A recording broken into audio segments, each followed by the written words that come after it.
बंद कर दे जी। तो आज का जो हमारे क्लासेस है प्रवीण ICS एकेडमी, उसके अंतर्गत जो कल की बची हुई कक्षाएं थी उसमें आगे बढ़ते हुए आज गुप्त वंश के अन्य शासकों की तरफ आगे बढ़ते हैं।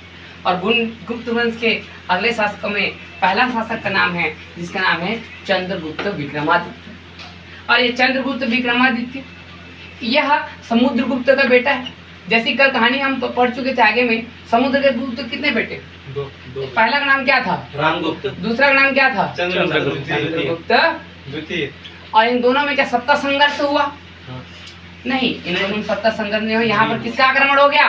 शक राजा का आक्रमण हो गया। तो शक राजा के आक्रमण में जो शर्तें लगी, उन शर्तों के विरोध स्वरूप किसने? चंद्रगुप्त द्वितीय ने अपने भाभी किसका? ध्रुव देवी का रूप धारण करके किसकी हत्या की? शक राजा की हत्या की। उसके पश्चात किसकी हत्या की? रामगुप्त की हत्या की। और स्वयं सत्ता में क्या हो गया? स्थापित हो गया। अब चंद्रगुप्त के बारे में तो चंद्रगुप्त द्वितीय ने चंद्रगुप्त विक्रमादित्य की उपाधि धारण की। ऐसे मोस्ट इंपोर्टेंट जो था वो है चंद्रगुप्त समय में चीनी यात्री, पहली चीनी यात्री जो पहली बार भारत आया था उसका नाम था फाहियान। क्या नाम है? फाहियान। तो पहला चीनी यात्री जो पहली बार चंद्रगुप्त विक्रमादित्य के समय आया वो कौन है? फाहियान। अब फाहियान की पुस्तक का नाम है, क्या पता है? फो, क्यों और की। तो फाहियान की पुस्तक नाम क्या है? फो, क्यों, की। वो किसके समय आया? चंद्रगुप्त विक्रमादित्य। चंद्रगुप्त विक्रमादित्य के दरबार में 9 रत्न है। कितने रत्न? 9 रत्न। अगर मैं बात करूं भारतीय इतिहास में किसके किसके दरबार में 9 रत्न है तो 2 लोग। पहला कौन? चंद्रगुप्त विक्रमादित्य। और दूसरा कौन? अकबर। तो चंद्रगुप्त विक्रमादित्य के दरबार में कितने रत्न थे? 9 रत्न। और किसके दरबार में थे? अकबर। तो 9 रत्न कौन कौन थे? पहला नाम है कालिदास। क्या नाम? कालिदास। तो कालिदास ऋषि रत्न मालविका अग्निमित्र, मेघदूतम, रघुवंशम, विक्रमोर्वशीयम, इस प्रकार से रत्न है इसकी। अभिज्ञान शाकुंतलम। डी है धन्वंतरी। धन्वंतरी वही है जिसके नाम से आप धन्वंतरी पैथोलॉजी या फिर चिकित्सा के रूप में धन्वंतरी। और ए है अमर सिंह। कौन? अमर सिंह। अमर सिंह। वी है वराह मिहिर। सी है छपड़क। वी है वरुचि। और एस है शंकु। और जी है घटकरपक। और वी है बतागर। सूरज बताते हैं के क्या है? कालिदास।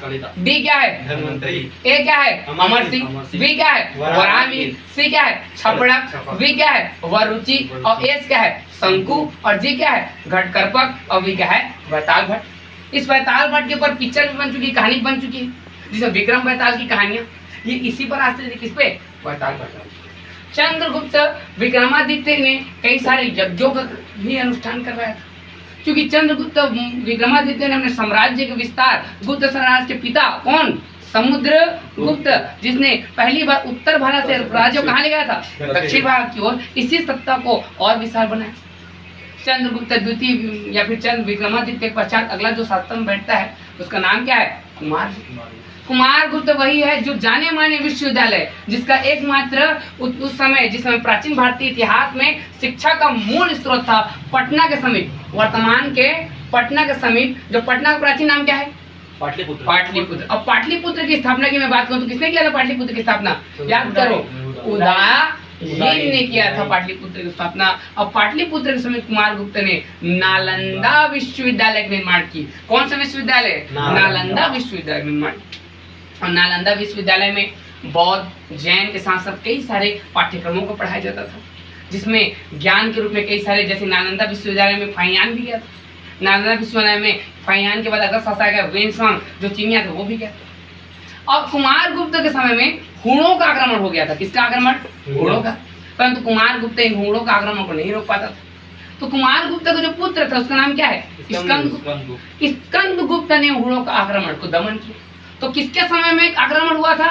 लेकिन दमन किसने किया? फिर हराया किसने? स्कंदगुप्त। और स्कंदगुप्त ने मलेच्छ की उपाधि धारण की। किसकी उपाधि धारण की? मलेच्छ की उपाधि। साथ साथ इसने सुदर्शन झील का जीर्णोद्धार करवाया। क्या करवाया? जीर्णोद्धार। तो मैं अगर बात करूं सुदर्शन झील तो याद करो, सुदर्शन झील कौन सा सुदर्शन झील है? चंद्रगुप्त मौर्य के गवर्नर, उसका नाम क्या था? पुष्यगुप्त ने इसका निर्माण किया था। और ये कहाँ है सुदर्शन झील? गिरनार पर्वत। कहाँ? ठीक। तो समझ के सुदर्शन झील का जीर्णोद्धार किसने करवाया?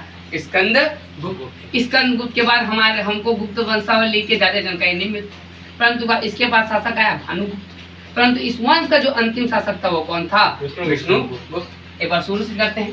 चंद्रगुप्त विक्रमादित्य बाद, और दूसरा कौन है? कुमारगुप्त बाद, स्कंदगुप्त बाद, भानुगुप्त बाद। अगर मैं बात करूं फाहियान किसके समय आया था? तो चंद्रगुप्त विक्रमादित्य। और अगर मैं बोलूं कि नालंदा विश्वविद्यालय की स्थापना किसके समय में हुई है? कुमारगुप्त। अगर नालंदा विश्वविद्यालय की स्थापना कुमारगुप्त के समय में हुई है तो नालंदा विश्वविद्यालय की कुमारगुप्त की स्थापना के पश्चात जो अगला शासक आता है वो कौन है? तो स्कंदगुप्त ने किनके आक्रमण को दमन किया? घोड़ों के आक्रमण। और स्कंदगुप्त ने कौन से झील का जीर्णोद्धार करवाया? स्कंदगुप्त। अगला शासक कौन आता है? भानुगुप्त। और भानुगुप्त के बाद अंतिम शासक किसको मानेंगे हम लोग? विष्णुगुप्त। अगर मैं बात करूं नवरत्न, तो किसके किसके दरबार में नवरत्न थे? अकबर और चंद्रगुप्त विक्रमादित्य। तो अकबर के दरबार में भी नवरत्न थे और किसके दरबार में? नवरत्न थे तो दरबार में। तो आज की क्लास यहीं पर हम समाप्त करते हैं। आगे इसी प्रकार के कई सारे विस्तृत वीडियो के साथ आपको जानकारी दी जाएगी प्रवीण आईसीएस क्लासेस में। हमेशा तरह आप लाइक, कमेंट और सब्सक्राइब करते रहिए।